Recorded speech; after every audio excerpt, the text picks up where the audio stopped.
They always said the worst moments in life don't arrive with a scream, but with a knock. And on that icy October morning in 1945, the knock came like a verdict. 3 slow, deliberate taps against the wooden barrack door. Not loud, not rushed. The kind of knock a man delivers when he already knows what awaits inside. Helena Kraus felt the air leave her lungs before she even realized she was holding her breath. She wasn't the only one. Around her, 14 German women jolted awake as if pulled by the same invisible string. The previous night, they had fallen asleep in shifts, terrified of what dawn might bring, whispering prayers through cracked lips, clutching thin blankets like armor.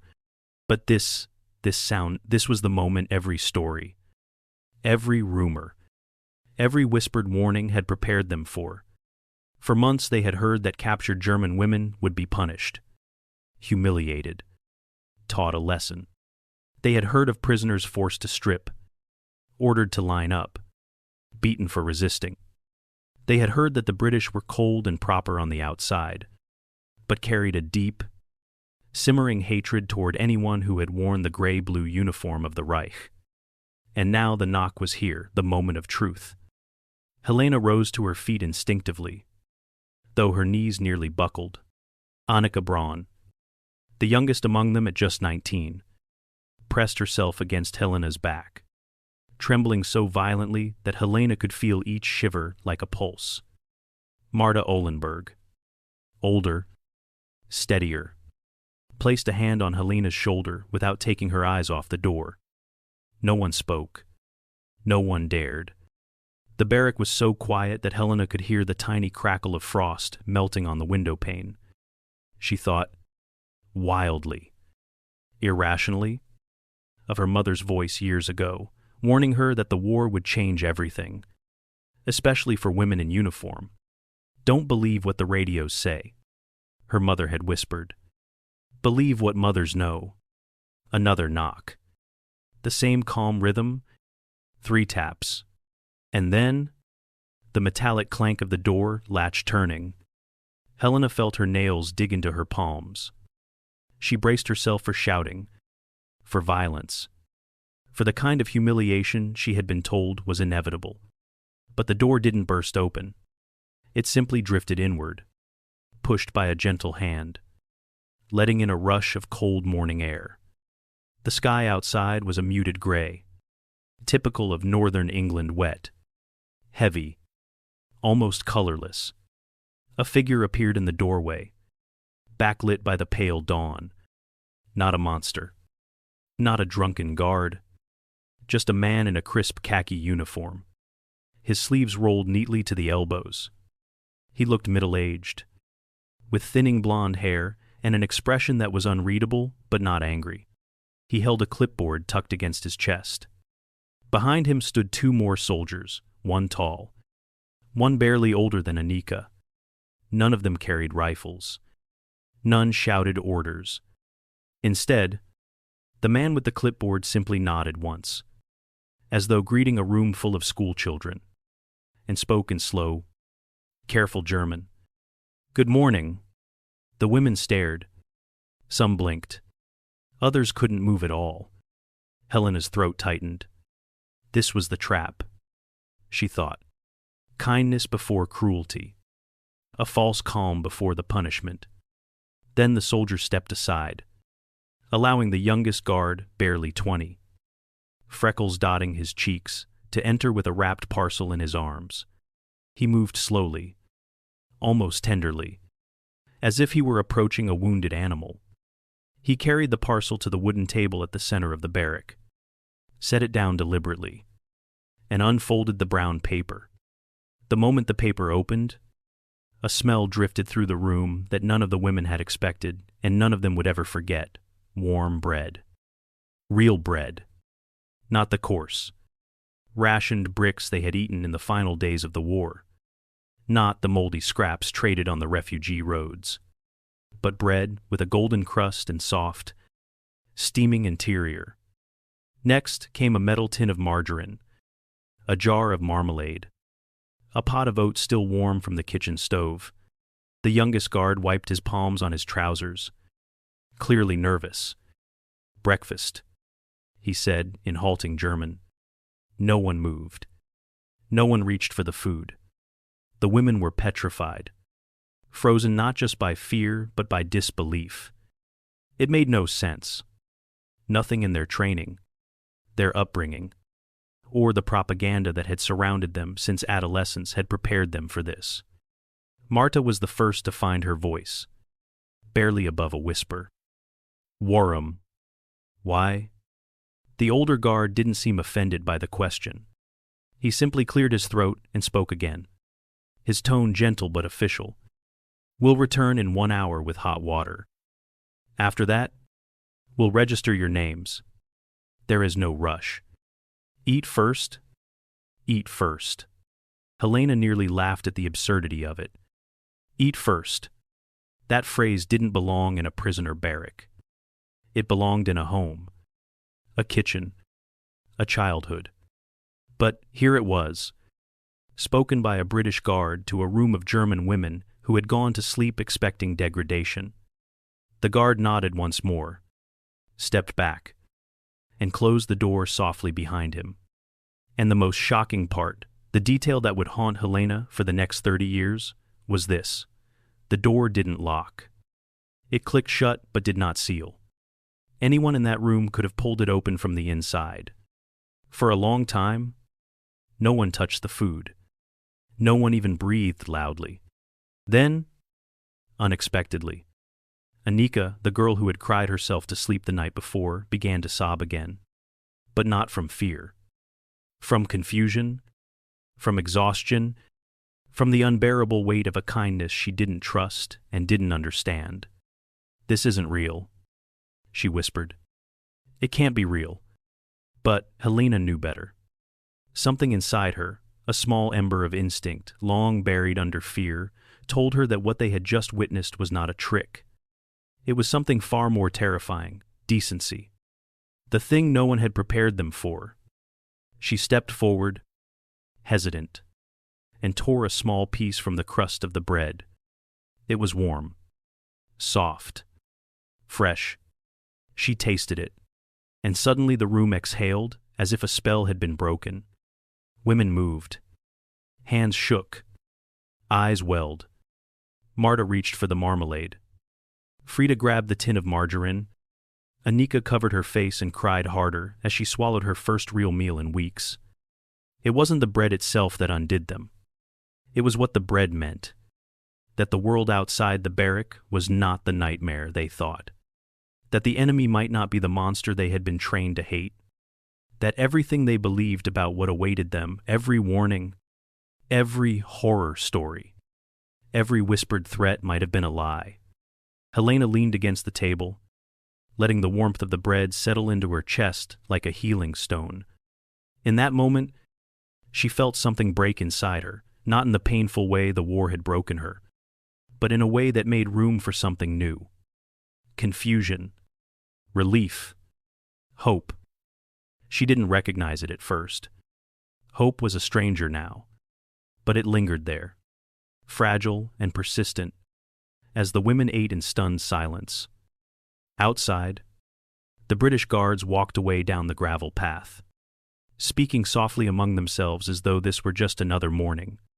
But for Helena, for Marta, for Anika, for every woman in that barrack, it was the morning everything shifted.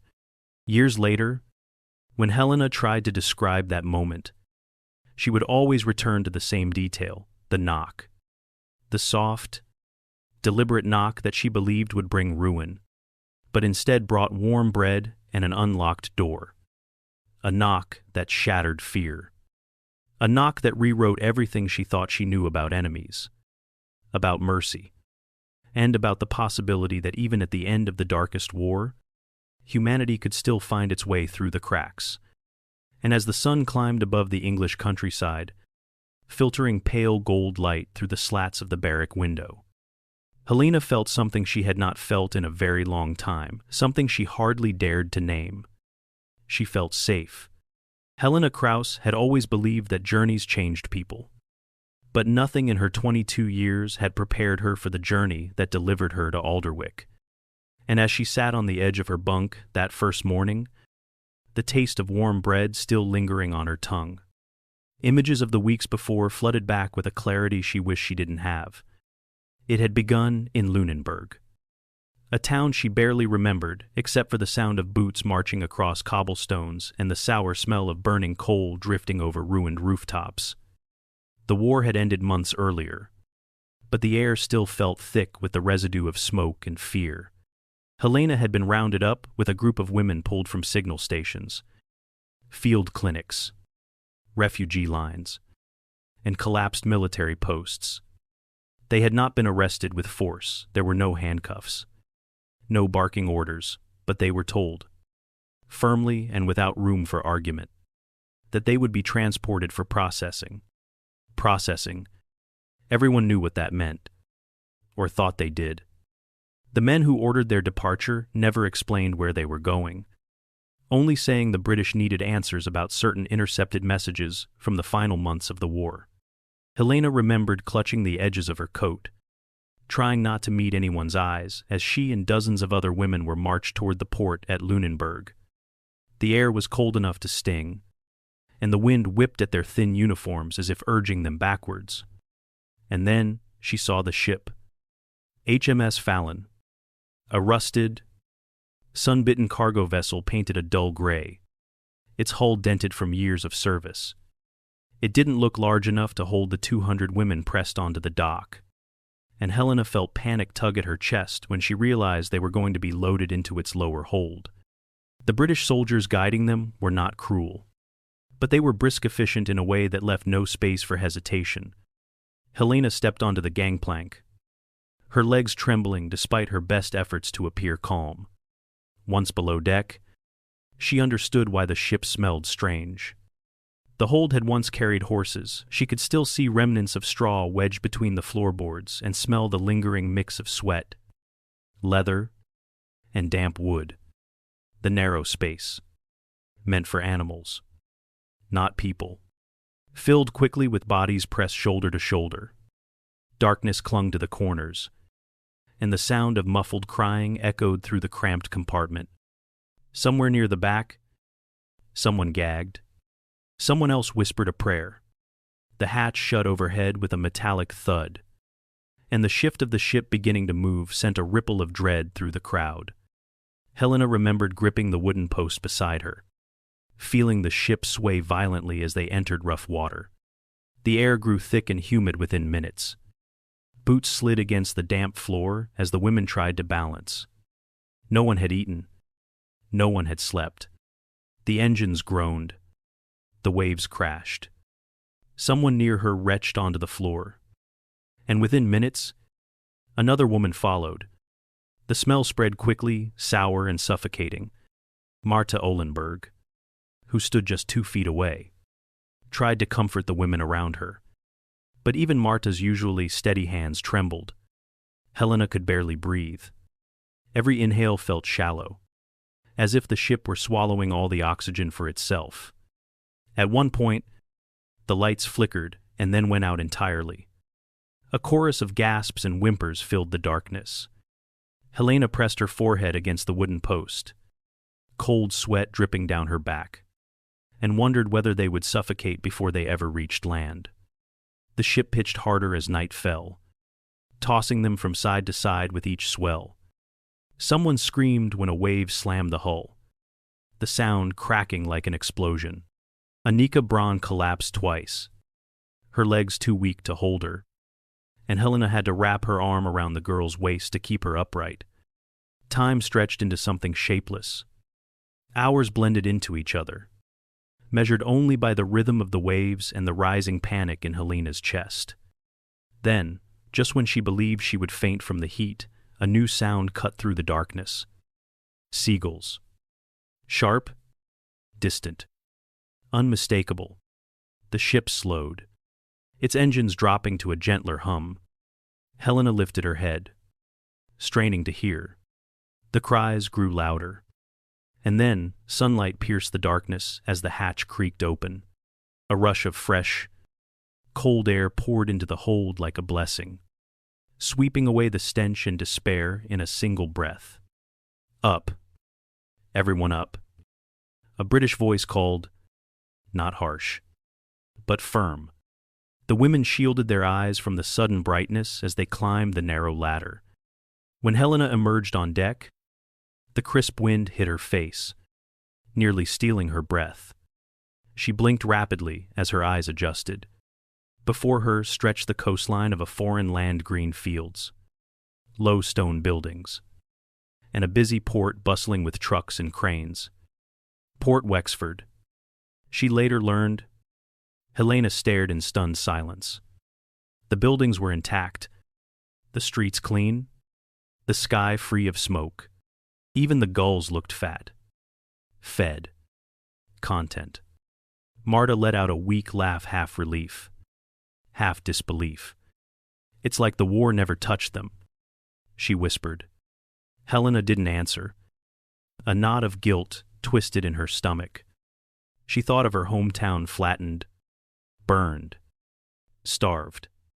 The contrast felt unfair, almost insulting. The women were led down the gangway and toward a row of passenger coaches.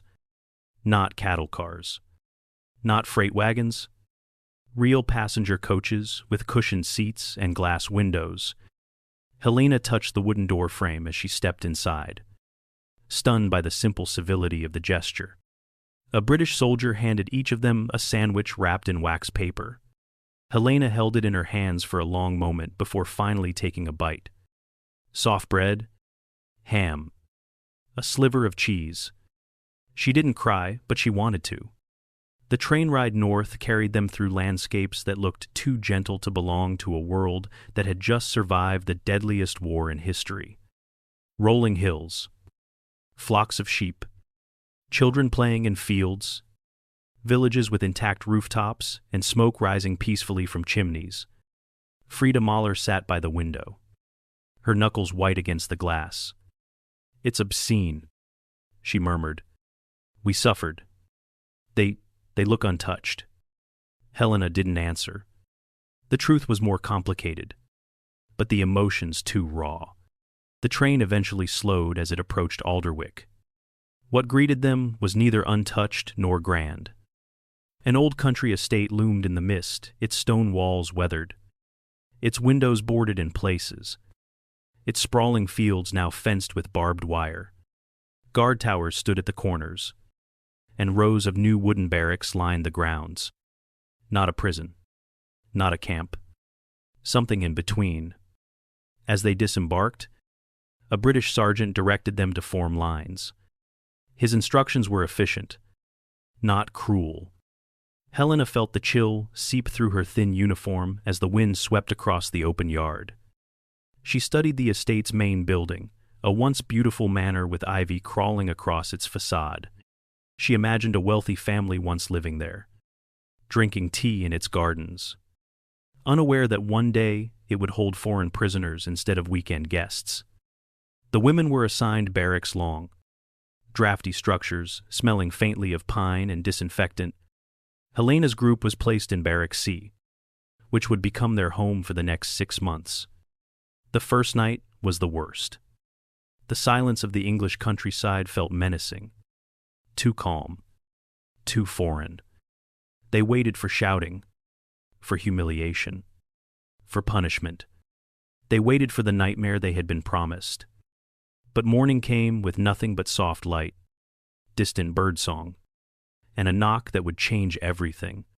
Now, sitting on her bunk after that first unexpected breakfast, Helena replayed the journey in her mind, the suffocating ship, the shock of seeing green hills, the pang of guilt at tasting real food, the unease of stepping onto British soil, the dread of entering Alderwick. And then she thought of the bread on the table, warm, real, offered without demand. She didn't know what awaited them next. Processing, interrogations, maybe repatriation. No one had explained anything. But something inside her had shifted. Subtle but undeniable. It was not trust. Not yet. But it was the first sign that the world might not be as black and white as she'd been taught. She lifted her head and looked around the barrack. Marta sat polishing her boots with slow, steady movements. Frida scribbled into her small leather journal. Anika slept, curled beneath her blanket. Finally at peace for the first time in days. Helena drew in a long breath. Whatever lay ahead. It would not be what they feared. The journey had ended. But the unraveling of beliefs, of fear, of everything they thought they knew, had just begun. And Alderwick, with its cold mornings, quiet fields, and strange acts of mercy, would become the place where that unraveling took root. Helena Krauss had expected her first full day in Alderwick to feel like the beginning of punishment. But instead, it felt like stepping into a world that shouldn't have existed after the war. The air outside the barrack was crisp, touched with the faint smell of wet earth and distant chimney smoke. Frost still hugged the blades of grass lining the gravel path. And for a moment, Helena simply stared at the quiet landscape, unsure what to do with the strange, unfamiliar calm pressing around her. The women around her were equally disoriented. They walked hesitantly, their bodies tense, eyes darting nervously toward the guard towers and the uniformed figures patrolling the grounds. Every instinct told them to brace for commands, for barking voices, for a mistake that might bring consequences. But none of that came. Instead, a short, round woman in a Red Cross coat waited outside the barrack, holding a clipboard against her chest and wearing an expression that was stern but not unkind. She had warm eyes and gray streaks woven through her hair like threads of experience.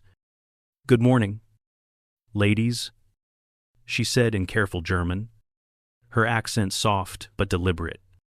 "My name is Mrs. Donovan. I'm here to begin your intake, one group at a time." Her tone was firm, the tone of a woman accustomed to managing chaos, but there was no cruelty, no disdain, no trace of the vengeance the women had thought inevitable. Marta Ohlenberg approached first, always the steady one, though Helena noticed the tremor in her hands as Mrs. Donovan guided her toward a small wooden building beside the main path. Helena and the others followed in silence, their boots crunching softly against frost-coated gravel. Inside the intake hut, the warmth hit Helena immediately. A small cast-iron stove glowed in the corner, radiating heat strong enough to thaw her fingers. The walls were lined with shelves holding folded blankets, tins of bandages, jars of salve, and neatly stacked medical papers. At the center sat a woman in a crisp white coat, her dark hair pinned into a low bun streaked with silver. Her nameplate read Dr. Tens, Evelyn Hart. She looked up from her notes, and her eyes clear, intelligent, tired met Helena's with the kind of gaze Helena had only ever seen directed at patients, never prisoners. "Next, Dr. Hart said gently. Marta took the seat first. Helena watched through the doorway as Dr. Hart placed a stethoscope against Marta's back, her movements efficient but respectful. She checked pulse, lungs, throat, eyes, no invasive examinations, no humiliation, nothing resembling the horrors whispered about in Germany. When Helena sat down next, she couldn't stop her leg from shaking. "Doctor." Hart didn't comment. "Breathe in," she said. Again. "Good." And once more, she scribbled notes onto her chart. "You're underweight. Mild dehydration. Your lungs are clear. Though, you'll need more rest than you think." Helena swallowed. "That's all. Unless you have something you wish to tell me," the doctor replied. "But yes, that's all." Helena wasn't sure whether to laugh or cry. She left the hut in a daze, the cold air biting at her cheeks as if reminding her that Alderwick, despite its thorny fences and guard posts, was not the prison she imagined. As the women gathered outside, Mrs. Donovan handed each of them a small canvas satchel, the kind used for basic supplies. Inside were items so ordinary to the British that they hadn't felt the need to comment on them: soap, a face cloth, a bar of carbolic dash, a pair of wool socks, and a thin but clean towel. Helena held the socks in her hands for a long moment, rubbing the coarse wool between her fingers. She hadn't worn socks without holes in 2 years. The thought made something warm bloom in her chest. So fragile, she was afraid acknowledging it might make it disappear. They were then escorted to what the guards called the wash house, a long, low building with a steaming copper tank inside. Hot water, actual hot water, was poured into metal basins, and the women washed for the first time since being captured. The steam fogged the air and clung to their hair, loosening knots of fear from their shoulders. No one spoke at first. They simply scrubbed silently, reverently, as if afraid the moment would vanish if they made a sound. It was Anika who broke the silence. "My mother used to warm water like this," she whispered, her voice cracking. Before everything went wrong, Marta placed a gentle hand on her back. "Wash," she murmured. "Let's wash the war off us." That afternoon, a British guard, the young one with freckles who had carried the bread, arrived at their barrack during the allotted recreation hour. He approached awkwardly, his hands tucked behind his back, his boots crunching on the gravel. "Evening," he said in halting German. "Thought maybe you'd like to learn some English. Useful, later." He stepped aside, revealing a bundle of chalkboard slates under his arm. He distributed them slowly, placing one in front of each woman as if afraid they might refuse. Helena didn't know whether to laugh. Slates, like school children, but she accepted hers with a nod of gratitude.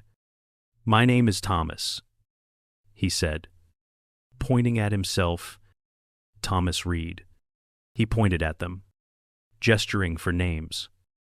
"Helena," she said. "Marta, Anika, Frida." Thomas repeated each name softly, earnestly mispronouncing most of them, but trying with unwavering determination. When he attempted Helena, he said "Hey, Len Ah," drawing a reluctant laugh from her. It startled her, that laugh.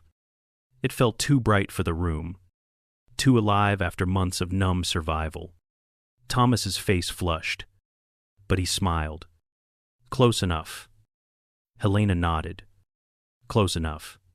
He spent the next hour teaching simple phrases: "Good morning," "Thank you," "Water," "Bread," "Help," "Name," "Sleep." The women repeated them, stumbling over unfamiliar consonants, giggling despite themselves. For a brief moment, the war felt distant. They were simply people learning words from someone who meant no harm. When Thomas finally excused himself for evening duty, the room felt strangely empty without his awkward kindness. Frida, always the observant one, wrote in her tiny leather journal, murmuring as her pencil scratched across the paper. "We were taught to fear them," she said softly without looking up. "And yet, they keep showing us reasons not to." That night, after lights out, Helena lay awake, listening to the soft breaths of the women around her. She watched moonlight filter through the slats of the wooden wall, casting thin silver lines across the floor. She should have felt relief. She should have felt safe. But what she felt instead was something far more unsettling: uncertainty. Not fear, but the uncertainty that comes when everything you were taught turns out to be wrong. She had grown up in a world carved by propaganda, where the British were cast as heartless, vindictive, cruel, where captured women would be treated like animals, where mercy from the enemy was a fantasy. But now she had seen a doctor who looked her in the eye as a patient, not a prisoner. She had washed her hands in warm water offered without demand. She had worn socks knitted by some British volunteer who would never know her name. She had learned English words from a soldier who still carried the softness of youth in his smile. And all of it, the bread, the water, the slates. Thomas's red cheeks was burrowing its way into her chest, loosening knots of hatred she didn't even realize she had carried. As she lay there, Helena understood something that frightened her more than the journey, more than the ship, more than the knock at dawn. She was beginning to see the enemy as human. The thought made her chest tighten.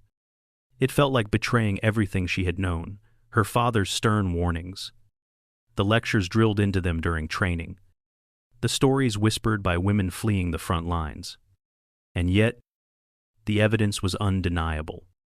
Kindness, unexpected and unadorned, had entered her world like sunlight through a crack in a ruined wall, and there was no closing that crack anymore. As she drifted into restless sleep, the murmur of English words Thomas had taught them echoed softly in her mind. Thank you. Good morning. Safe. Words she had never imagined using here, on enemy soil. Words she now carried like fragile seeds. Seeds she suspected would change everything. And outside, in the cold English night, the guards made their rounds with steady steps, not to threaten, not to intimidate, but simply to watch over a barrack full of women who had no idea they were standing at the edge of a transformation neither side had expected. Winter arrived slowly at Alderwick, not in a sudden white sweep, but in small signs that crept into daily life, the stiffening of the morning air, the crackle of frost on the window frames, the way every exhale turned into a faint cloud. Helena Kraus felt it first in her hands, which never seemed to warm no matter how tightly she wrapped her fingers around the tin cup of morning broth. Yet paradoxically, it was during this coldest season that warmth unexpected, human, disarming, began to take root in places she never thought warmth could live again. By mid-November, the barracks had changed. The women moved differently, no longer flinching at every footstep outside, no longer waking in the middle of the night expecting brutality. The early terror had faded, replaced by a cautious curiosity that grew each day, like a small flame sheltered from the wind. Helena noticed it most in Annika Braun, who had once curled into herself like a frightened child, but now laughed softly, tentatively, when Thomas Reed practiced German greetings with an accent so dreadful, even Marta couldn't help smiling. Life settled into a routine that felt unreal in its gentleness. Each morning, Mrs. Donovan appeared with announcements written in tidy script, distributing them to each barrack with the same tone of brisk fairness she reserved for everyone. She was the first British person Helena had learned to read without fear. There was something maternal about her, though she hid it behind clipped instructions and a no-nonsense demeanor. One morning, she handed Helena a cardigan thick, woolen, hand-knitted, with small, uneven stitches that revealed it had been made by someone who wasn't an expert but had worked with care. The Women's Voluntary Service sent these, Mrs. Donovan explained. Thought you might need them? Winters up here bite harder than the Germans ever did. She did not smile, but her eyes softened for a fraction of a second before she turned away. Helena pulled the cardigan over her thin uniform and felt warmth spread across her shoulders. Not just from the wool, but from the unseen hands that had knitted it. Perhaps some British woman, who had lived through air raids and ration lines, had made this for her. The thought settled heavily and tenderly in her chest. By late afternoon, most of the chores were done, and the women were allowed into the recreation hut, an old greenhouse converted into a shared space, with benches, a small radio, and a warbling stove that sounded like it was trying its best to keep up with the cold. One evening, Marta suggested they sing. The idea hung in the air, fragile and forbidden. Singing, especially German songs, felt like an act that might bring consequences. But the guards did not appear bothered. Thomas was on duty at the far end of the yard, leaning against a post, his cap pulled low against the wind. He didn't react when the first notes drifted through the air. It was Frida who started the Brahms lullaby. Her voice soft, steady, shaped by years of humming to younger siblings during nights filled with artillery thunder. One by one, the others joined in, their voices intertwined, trembling at first, then gaining strength, weaving through the warm air like threads, stitching together something torn. Helena felt her throat tighten as she sang. She remembered her mother singing the same melody in a kitchen that no longer existed, stirring soup on a stove that had been reduced to rubble. She remembered the weight of her father's coat on her shoulders when he kissed her goodbye for the last time. She had not allowed herself to think of those memories since arriving here. But the music unlocked them. When the song ended, a silence settled soft, reverent, full of breath held between past and present. And then a voice from the doorway startled them. My gran used to sing that one. It was Thomas. He was standing with his hands in his pockets, snowflakes gathering on the brim of his cap. His voice was quiet, not wanting to intrude. Different words, he added, but same tune. No one knew how to respond. Helena saw the conflict in his expression, nostalgia tangled with sorrow, the weight of a war he'd survived but hadn't escaped. A moment later, he tipped his cap and stepped back into the night, leaving behind a silence even deeper than before. After that evening, the lines between guards and women softened. Not dissolved, but softened. Acts of humanity began to surface everywhere, small and fleeting but impossible to ignore.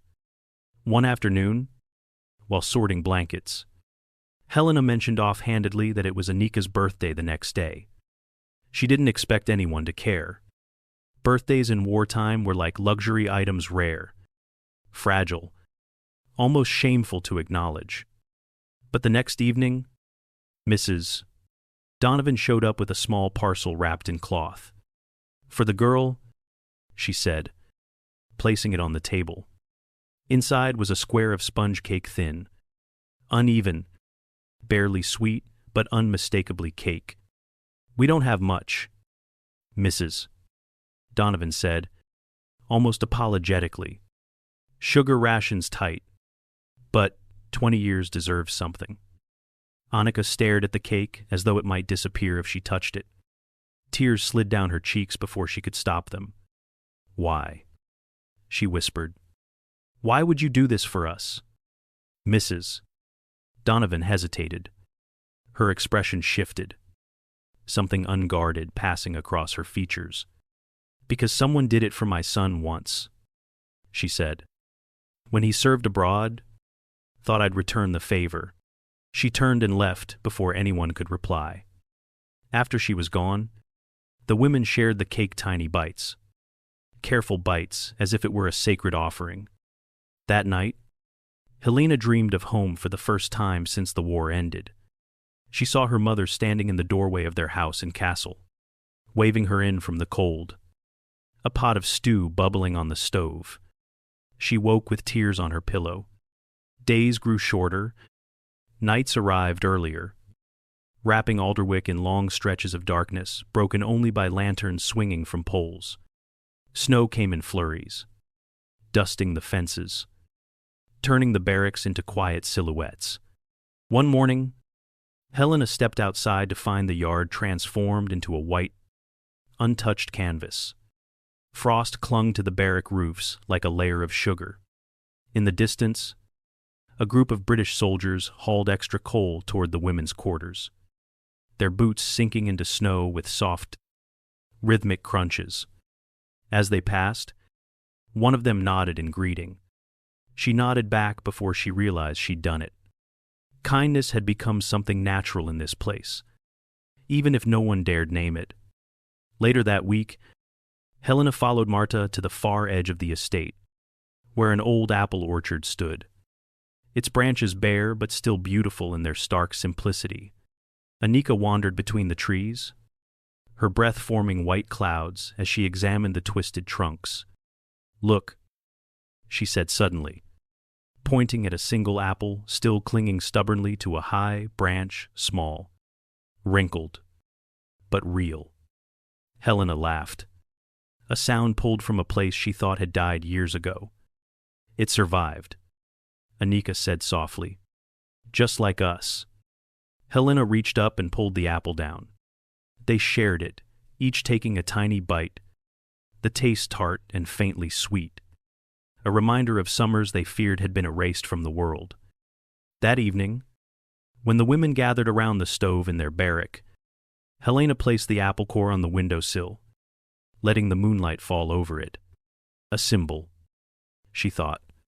Fragile, imperfect, but alive. Winter deepened.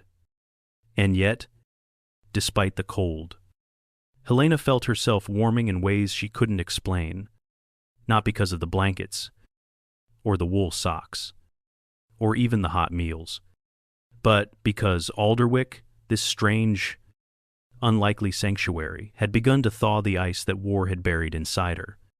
She found herself watching the guards, not with fear, but with curiosity. She found herself thinking about Dr. Tupy, Hart's steady eyes, Mrs. Donovan's hidden gentleness, and Thomas's shy half-smile. Most of all, she found herself waking each morning without dread, a miracle she didn't dare say aloud. But the warmth that grew inside her came with a shadow she couldn't ignore, guilt. As she lay beneath her blanket each night, she thought of her mother, if she still lived. She thought of her father's hands. She thought of neighbors who had starved.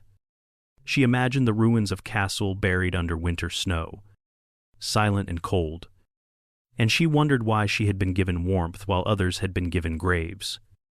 The questions would come to define her, and the answers slow, painful, transformative would shape everything that followed. But for now, as snow whispered against the barrack roof and the stove glowed faintly in the corner, Helena allowed herself to breathe in the smallest truth. She was alive, and she was warm. And in a world rebuilt from ashes, warmth might be the most dangerous gift of all. The day the orders came, Helena Krauss felt as if the ground beneath Alderwick shifted, not physically, but in the quiet. Irrevocable way truths sometimes change. Mrs. Donovan stood at the front of the yard with her clipboard tucked under one arm, her breath visible in the morning cold. Behind her, British soldiers moved with unusual urgency, loading supplies, checking lists, preparing coaches lined up along the gravel path. Winter was thinning, snow shrinking into patches of wet earth, and the sky was the soft gray of a world caught between seasons. Repatriation, Mrs. Donovan announced, her voice crisp, carrying across the yard. You will be returned to Germany over the next 3 days. No one spoke. No one even breathed. For months, Alderwick had been a suspended world, a strange pocket of mercy in the aftermath of destruction. Now reality had pushed its way back in, and its presence was cold, sharp, unavoidable. Helena's stomach twisted. She had imagined this moment hundreds of times. But somehow the real thing felt like a summons to an execution she hadn't prepared for. Marta Ohlenberg stood beside her, arms folded tight across her chest. It's time, she whispered. We knew it would come. But her voice trembled, betraying the fear she refused to show. One by one, the women packed the few things they had, the wool socks, the bars of soap, the slates Thomas had used for English lessons, folded letters they weren't sure would ever reach home. Helena folded her cardigan gently, tucking it into her satchel as though it were a fragile heirloom. She had worn it every day since Mrs. Donovan handed it to her. It carried a warmth she feared she would not find again. When they were summoned to the main gate, Thomas Reed was waiting. His usual awkwardness was gone, replaced by an expression Helena had never seen on him, something caught between pride and sadness. You'll be all right, he said softly, switching to German for their sake. Home is still home. Helena wanted to believe him, but something deep inside whispered that home was no longer home, and perhaps never would be again. Anika threw her arms around him, surprising everyone, including Thomas. He froze, then slowly returned the embrace, his face reddening in the cold. "Thank you," she whispered against his shoulder. "You were the first person in months who made me feel like I was still human." Helena felt tears burn behind her eyes. Thomas met her gaze, his own expression tight. "Take care." "Helena," he said quietly, "the world will settle again. Just give it time." She nodded, but didn't trust her voice enough to reply. The coaches rumbled to life, and the women climbed aboard in silence. Helena pressed her palm to the window as Alderwick receded its barracks. Its orchard, its guard towers softened by distance until they looked almost peaceful. She watched until the last roof disappeared behind a curtain of trees. The journey back to Germany took days. First across rural England, then to the port, then another voyage across a sea far calmer than the one that had brought them here. This time they were on a passenger ship, not comfortable, but bearable.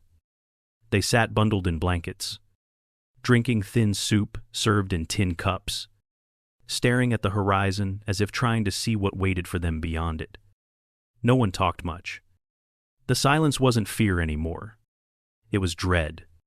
When they finally stepped onto German soil, the first thing Helena noticed was the smell, not the briny harbor scent of Britain, but something heavier, darker, a mixture of ash, damp earth, and lingering ruin. Germany felt wounded the moment you breathed it. Hamburg was the first stop. The coaches rolled through streets that no longer resembled streets, just scars where buildings had once stood.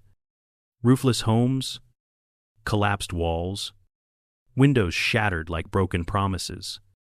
Children with hollow eyes wandered between rubble piles, scavenging for anything that could be burned for heat. Helena pressed her forehead to the window, unable to look away. She had imagined destruction. But this was annihilation. "My God," Marta whispered beside her, her strong voice cracking for the first time since the journey began. "It's all gone." Frida covered her mouth with her hands, shaking silently. When the coach stopped, the women stepped onto streets dusted with gray ashes mixed with snow, as if winter itself had tried to cover the wounds but failed. Helena felt the cold bite deeper than it ever had in Alderwick. The British cold had been sharp. German cold was hollow. The women divided slowly, reluctantly, moving toward the cities and towns engraved on their papers. Marta hugged Helena tightly. "Find me," she said. "If we survive this, find me again." Helena promised she would. Then they separated. Helena walked alone through the remains of castle. Her boots crunched over broken plaster and shards of glass. Smoke still rose from holes in the earth where bombs had left nothing to salvage. She passed what had once been a bakery, now just a wall and half a counter. She passed a street she recognized only because she remembered how her father used to lift her onto his shoulders while they walked down it. But the house where her family had lived 3 rooms, 1 stove. A flower box her mother tended every summer was simply gone. Not damaged. Erased. Helena dropped to her knees in the snow-dusted rubble and dug her fingers through the broken bricks, searching for anything at all. A tile. A spoon. A piece of her mother's apron. She found nothing. Nothing except a charred piece of the wooden frame. She held it against her chest as if it were a relic. Her breath hitched. A sound escaped her, half sob, half gasp. For the first time since the war ended, she cried like she had been holding her tears behind iron gates. Neighbors passed without stopping. Everyone carried their own grief, their own ghosts. This land was a cemetery without markers, and every person was grieving someone. Helena spent her first night back in a makeshift shelter, a warehouse that smelled of mold and stale smoke. Dozens of people lay on straw sacks, wrapped in whatever cloth they could find. Babies cried weakly. Old men coughed into rags. No one looked at her. She was just another displaced shadow in a nation of displaced shadows. The next day, Helena went to the local administrative office to inquire about her parents. A clerk, exhausted and impatient, scanned a registry barely held together by string. "No record of them," he said without looking up. "Try the refugee centers." She tried. 3 centers? 4. 5. No one had seen them. No one had heard their names. And in a country overflowing with the missing, no one could promise she ever would. That night, Helena sat alone beside a broken fountain, clutching the charred piece of wood from her home. Snow drifted lightly, settling on her hair, her shoulders, her empty hands. She missed Alderwick with a fierceness that startled her. Not because it had been comfortable, but because it had been merciful. Because it had given her warmth when the world had run out of warmth. Because, for the first time in years, someone had looked at her without hatred in their eyes. Here, back in the country she had longed for, she felt more lost than she ever had on foreign soil. She remembered Thomas's words. Home is still home. He had been wrong. Or perhaps home was not a place you returned to, but a place built slowly, painfully, from the people who remained after everything else was gone. She looked at the faint glow of distant fires burning in ruined buildings. Somewhere out there, Marta and Frida were searching for their own pieces of the past, their own proofs that life had existed before the war. Maybe Anika had found a distant cousin, or maybe she, too, was sitting alone in the dark. Helena didn't know, but she clung to the promise they had made. Find me. We will survive this. She wiped her tears with the sleeve of her cardigan, the one knitted by a British stranger whose name she would never know. The wool scratched her skin, grounding her in the present, reminding her that kindness had not been a dream. Kindness had been real. And if it existed in Alderwick, perhaps it could exist here too, buried under ashes but waiting to be unearthed. Helena closed her eyes, letting the cold settle over her like a blanket. Tomorrow she would search again. Tomorrow she would try to rebuild something from the wreckage. But tonight she allowed herself to grieve the life she had lost, the home that no longer existed, and the truth she now carried like a fragile ember. Sometimes the place we expect to save us is the place that breaks us most. And sometimes salvation comes from the unlikeliest hands she now wished she had thanked more deeply before walking away. She pressed her forehead to her knees and whispered into the cold air. Alderwick feels more like home than home ever will again. The wind carried her words into the ruins, dissolving them among the bones of a broken nation. But the ember inside her remained small, flickering, stubborn, and it would carry her into the years ahead. Even as Germany struggled to rise from its own ashes, winter loosened its grip on Germany slowly, as if unsure whether the land beneath the snow was ready to breathe again. In the fractured city of Kassel, where chimneys rose like blackened bones against the pale sky, Helena Kraus learned to live inside the in-between between hunger and survival, between grief and endurance, between the world she had known and the world she was now forced to rebuild. Weeks passed with little change. She searched for her parents daily, moving from one refugee center to another, her boots wearing down to soft leather, her cardigan thinning at the elbows. The charred piece of wood she had taken from the ruins of her home never left her satchel. It was the closest thing she had to a past. One afternoon, while waiting in line at a ration post, a woman behind her tapped her shoulder. "Were you at Alderwick?" she asked in a hesitant whisper, as if the British camp were a secret. Helena turned. The woman looked vaguely familiar, thin cheeks, tired eyes, hands that trembled from cold or memories. "I was," Helena replied. "You." The woman nodded. "Barrack A. I remember you. You helped the young one, the blonde girl. Anika." "Yes. I heard she found a cousin in Bremen. She's alive."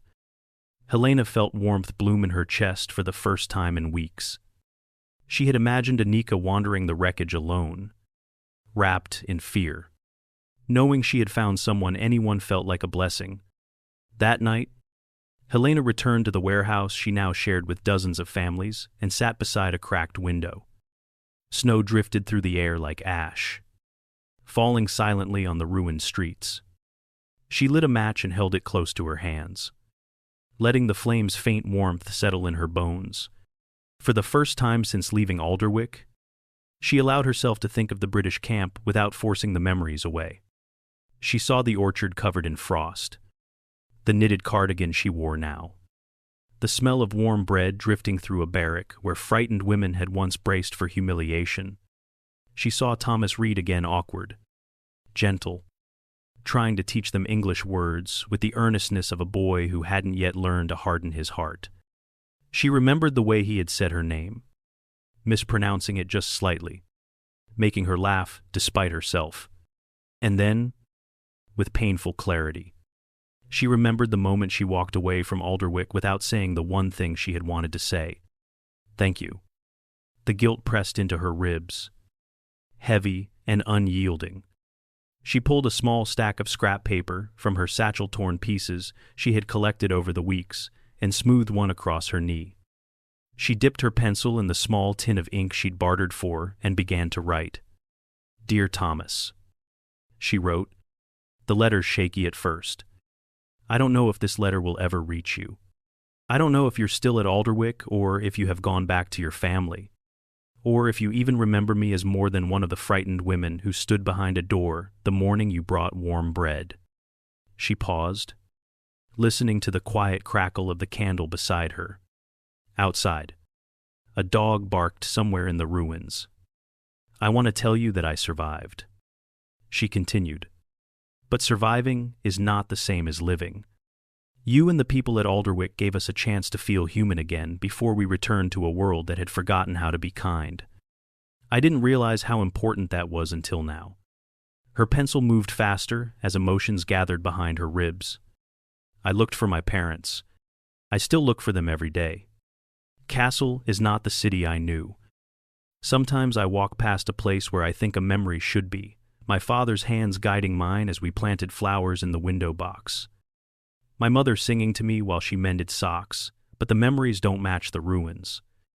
I feel like a ghost wandering through a life that no longer belongs to me. Her chest tightened as she wrote the next line. Alderwick was the first place since the war where I felt safe. She let the truth settle on the page. I wish I had told you that before I left. I wish I had said thank you. For the bread. For the slates. For trying to speak our names. For reminding us, in your simple, earnest way, that even in the aftermath of hatred, decency can still exist. Her hands were trembling by now. She forced herself to continue. I don't know what the future will bring, but I hope it brings you peace. And I hope you never forget that what you did mattered, more than you will ever know. She signed the letter with a name she barely recognized as her own. Helena Kraus. She folded it carefully, smoothing the creases with her palms, then stared at the unopened envelope for a long time. There was no address, no destination. The letter was a message to a ghost. Days turned into weeks. Helena found work scrubbing floors in a factory still half collapsed from air raids. She earned enough to trade for bread and a thin blanket. Life became a slow march of exhaustion and determination. Sometimes, when she passed a bakery or heard the faint melody of a lullaby, memories of Alderwick struck her with an ache that felt almost physical. One afternoon, while carrying a bucket of water across the factory courtyard, she heard a familiar voice call her name. Helena? She turned sharply. A figure approached through the snow, wrapped in a wool coat patched in 3 places. Marta Ohlenberg. Her hair was shorter now, her face thinner, but her eyes steady. Warm, unbreakable, were unchanged. Helena dropped the bucket, water splashing onto her boots, and threw her arms around Marta. The embrace felt like reclaiming a piece of herself she thought had been buried beneath the rubble. "You found me." Helena choked out. "You promised?" Marta whispered. "We said we'd survive and find each other." "So I did." They stood like that for a long moment, letting the world around them fade. When they finally stepped back, Marta studied her closely. "You look tired," she murmured. "So do you." Marta smiled faintly. "Then we'll be tired together." They walked through the ruined streets until dusk settled over the city, sharing small stories of their separate struggles. Marta had found temporary work in a soup kitchen run by a relief agency. She offered Helena a place to sleep, a corner of a shelter where she volunteered. Helena accepted without hesitation. That night, in the dim glow of a lantern, Helena opened her satchel to put away her few belongings. The folded letter slipped out, landing gently on the wooden floor. Marta picked it up before Helena could reach for it. "Who is Thomas?" she asked softly. Helena swallowed. "A guard," she whispered. "At Alderwick." Marta studied her face, then nodded slowly. "We all left someone behind in that place," she murmured. "Every one of us, not because it was home, but because it reminded us that we were still capable of being human." Helena lowered her gaze. "I wanted to send it," she said, "but I don't know where." Marta pressed the letter back into her hands. "Then, keep it," she said. "Some letters are written to be sent. Others are written to be carried." Helena didn't reply. She simply held the letter against her heart, feeling its weight settle into her like a final truth. In the months that followed, Helena and Marta rebuilt their lives piece by fragile piece. They found food, then shelter, then work, then a sense small and stubborn of belonging. Germany remained broken, but so were they. And somehow that made survival feel less lonely. On cold nights, Helena read the letter again by candlelight, tracing each word with her fingertip. It reminded her of warmth in a winter of ruins. It reminded her that kindness, once received, never truly disappears. And though she never sent it, she carried the letter with her for the rest of her life. A reminder that sometimes the people who save us are the ones we meet briefly, unexpectedly, between the endings and beginnings of our greatest sorrows. If this story reached you in some quiet corner of your heart, if it reminded you of the small acts of kindness that carry us through the hardest seasons of life, then I invite you to follow and subscribe, so you won't miss the next story that honors the memories we share and the humanity we must never forget. Your support helps keep these voices alive, helps preserve moments that might otherwise fade into the silence of history. Thank you for being here, and thank you for listening.